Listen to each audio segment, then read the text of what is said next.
So ఆంధ్రప్రదేశ్లో కొత్త తరం రాజకీయాల్లోకి రాబోతుందా? వైఎస్ ఫ్యామిలీ నుంచి మరో యువనేత రాజకీయాల్లోకి రాబోతున్నారా అంటే అవుననే సమాధానం చాలా స్పష్టంగా వినిపిస్తుంది. ఒకవైపు తెలంగాణలోకి వచ్చి పార్టీ పెట్టి ఇక్కడి నుంచి మళ్ళీ కాంగ్రెస్ పార్టీలోకి వెళ్ళి అక్కడ ఏపీకి అధ్యక్షురాలి, అక్కడ ప్రస్తుతం తన కుమారుడిని రాజకీయ రంగ ప్రవేశం ఖచ్చితంగా అవుతారని చెప్పినటువంటి షర్మిల గారు ఒక మాట చెప్పడం జరిగింది. ప్రస్తుతం ఇదే ఒకవైపు ఏపీ కాంగ్రెస్ లో చర్చనీయాంశంగా మారుతుంది. ఎస్ విజయ్ గారు, ఈ టాపిక్ ని ఎలా చూడొచ్చు అంటారు? ఎందుకంటే రాజారెడ్డి రాజకీయాల్లోకి రాబోతున్నారా అనేటువంటి ఇష్యూ. అంటే సమయం షర్మిల గారు చెప్పినటువంటి ప్రకారం టైం బీయింగ్ వస్తారు అనేది కనిపిస్తుంది. జనరల్గా ఉన్న పని కూడా అంతే. ఇప్పుడు రాజారెడ్డి కావచ్చు, షర్మిల కావచ్చు, నెక్స్ట్ వాళ్ళు బిజినెస్లో ఇంకేదో కాదు, రాజకీయంలోనే కొనసాగే అవకాశం కనిపిస్తుంది. రాజకీయంగా పిసిసి అధ్యక్షురాలుగా ఉన్నారు ఇక్కడ పార్టీ తెలంగాణలో పార్టీ పెట్టారు.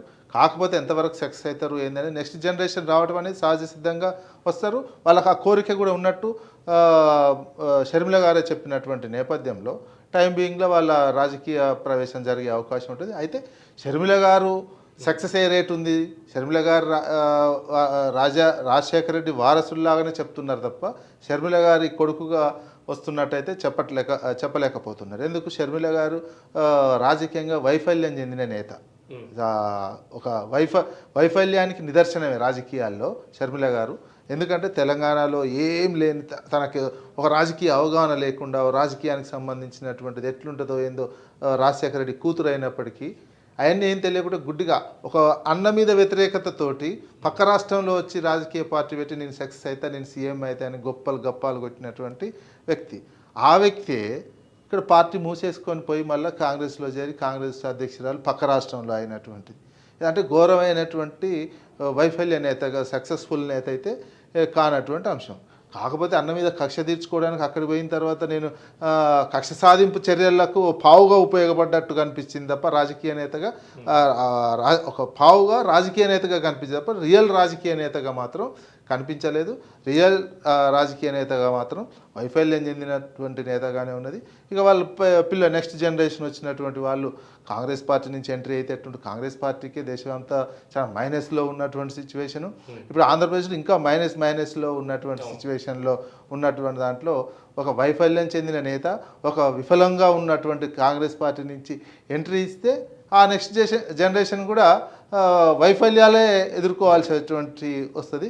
సక్సెస్ వచ్చే అవకాశం ఎట్లుంటుంది టైం డిసైడ్ చేస్తుంది. ప్రస్తుతం కాంగ్రెస్ పార్టీ నుంచి వస్తే మాత్రం సక్సెస్ కనిపించట్లేదు. నెక్స్ట్ తెలియదు మామ పార్టీ ఇప్పుడు ఉన్నటువంటి వాళ్ళిద్దరికి రైవల్టీ ఉన్నది కదా, వాళ్ళిద్దరు రైవల్టీ ఉన్నది.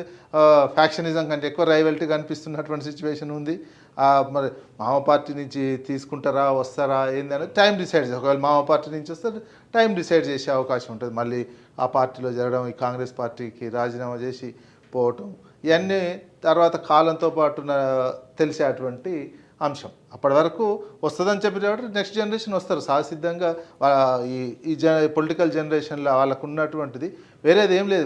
వేరే వ్యాపకాలు వేరే వాళ్ళకు ఉండకపోవచ్చు. వీళ్ళు అనగా చంద్రబాబు ఫ్యామిలీ అనగా వీళ్ళకి ఇదే రాజకీయమే వ్యాపకంగా ఉన్నటువంటి అదే జగన్ ఫ్యామిలీకి సంబంధించినటువంటి వాళ్ళు సహసిద్ధంగా రాజకీయాల్లోకే వస్తారని చెప్పారు. వచ్చే అవకాశం ఉంది.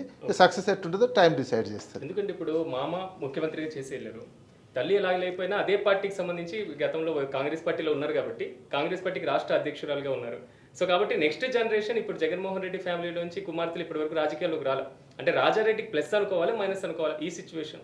రాజారెడ్డి ప్రస్తుతం వైఫల్య పార్టీ నుంచి వైఫల్య నేత నుంచి ఇంట్రడ్యూస్ అయితే వైఫల్యం కిందనే ఎక్కువ ఉంటుంది కాంగ్రెస్. అంతే తప్ప సక్సెస్ అనేది టైం కోసం ఎదురు చూడాలి, టైం కోసం కొట్లాడాలి. అది ఎప్పుడు టైం డిసైడ్ చేస్తుంది సక్సెస్. ప్రస్తుతం వైఫల్యమే. రాజకీయంగా షర్మిల వైఫల్య నేత. ఎక్కడ తెలంగాణలో పార్టీ పెట్టి పార్టీ క్లోజ్ చేసుకున్నటువంటి సిచ్యువేషను.